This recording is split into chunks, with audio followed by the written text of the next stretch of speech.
The storm had been relentless, a furious driving rain that lashed against the stone for what felt like an eternity.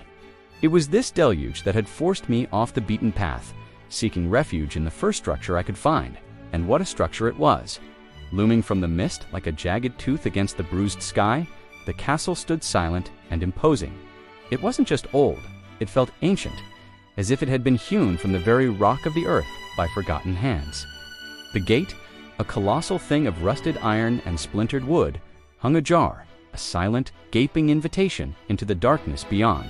There was no sign of life, no light, no sound, save for the wind whistling through the broken crenellations like a mournful sigh. Every instinct screamed at me to turn back, to brave the storm rather than the oppressive silence of this place. But something deeper, a nagging curiosity, pulled me forward. I pushed the heavy gate, its groan echoing through the courtyard like a beast disturbed from its slumber, and stepped inside. The air immediately grew heavy, thick with the scent of damp stone, decay, and something else, something faintly metallic and unsettling.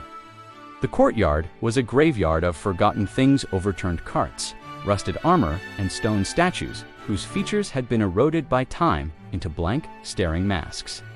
The main keep loomed before me, its windows like vacant eyes staring into nothingness. This wasn't just a ruin, it was a tomb, a place where stories had died and secrets were buried deep. My heart hammered against my ribs, a frantic drum against the chilling silence. I took a deep breath, the cold air burning my lungs, and ventured deeper into the heart of the shadow. The great hall was a cavern of echoes and dust. Moonlight streamed in through a collapsed section of the roof, illuminating swirling motes of dust like a spectral galaxy. Tattered banners, their colors long faded to shades of gray, hung from the rafters like ghostly shrouds. A massive fireplace, large enough to roast an ox, dominated one wall, its hearth cold and black. My footsteps were the only sound, each one absorbed by the thick layer of grime that coated the flagstones. I ran my hand along a long oak table that had somehow survived the centuries. The wood was warped and splintered, but I could almost imagine it laden with food, surrounded by laughter and life. Now, it was just a relic, a silent witness to the passage of time. My journey took me up a winding staircase, the stone steps worn smooth in the center from countless feet. The air grew colder with each step, and the feeling of being watched intensified. It was a strange sensation, not overtly hostile, but deeply unnerving, as if the very stones were aware of my presence. The upper floors were a labyrinth of corridors and chambers. Most were empty, stripped bare by time or looters. But in one room, a small study perhaps, I found something.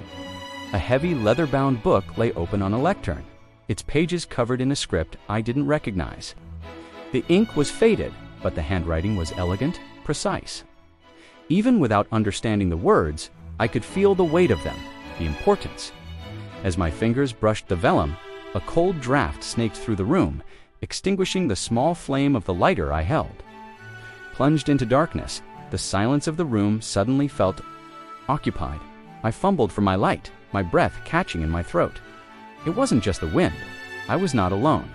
My light flickered back on, and my eyes darted around the small study. Everything was as it was. The book, the lectern, the dust. I told myself it was just the wind, my imagination running wild in this oppressive place, but the feeling lingered, a prickling on the back of my neck. I decided to explore a different wing, hoping to shake the unease. I found myself in what must have been the private quarters of the castle's lord. The room was surprisingly intact. A four-poster bed, its curtains rotted away to mere threads, stood against one wall. A tarnished silver mirror hung above a dressing table, its surface so clouded it reflected only a distorted, shadowy version of myself. It was here that I saw it. At first, I thought it was a trick of the light, a pattern in the grime on the wall. But as I drew closer, my breath hitched. Tucked away in a dark corner, partially obscured by a fallen tapestry, was a small, flickering candle. It was impossible. The candle looked new, the wax barely melted. Its flame danced and swayed, casting long, distorted shadows that writhed on the walls. It was the source of that unsettling metallic scent I'd noticed earlier. My focus was drawn to the wall just above the flame.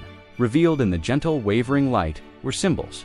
They were carved into the stone, intricate and alien, unlike any historical script I had ever seen. They seemed to pulse with the flickering of the candle, almost as if they were alive. I leaned in, mesmerized, trying to decipher their meaning. They were complex, a mix of sharp, angular lines and smooth, flowing curves. They didn't feel like a language. They felt like a warning, a diagram, a key to something that should have remained locked away. The air grew thick, heavy with an unseen pressure. My ears started to pop, and the low hum I'd barely been aware of before grew into a distinct, resonant thrumming that seemed to vibrate up from the floor through the soles of my shoes and into my very bones. My entire world had narrowed to the strange, glowing symbols and the single, impossible candle. The thrumming intensified a physical force that made the dust on the floor dance. I felt a sudden, sharp drop in temperature, and my own breath plumed in front of me, a white cloud in the gloom. The flame of the candle, which had been flickering gently, suddenly flared, stretching upwards into a thin, unnaturally bright ribbon of light. The symbols on the wall blazed with a faint, sickly luminescence, their edges sharp and clear for a fleeting moment. That's when it happened.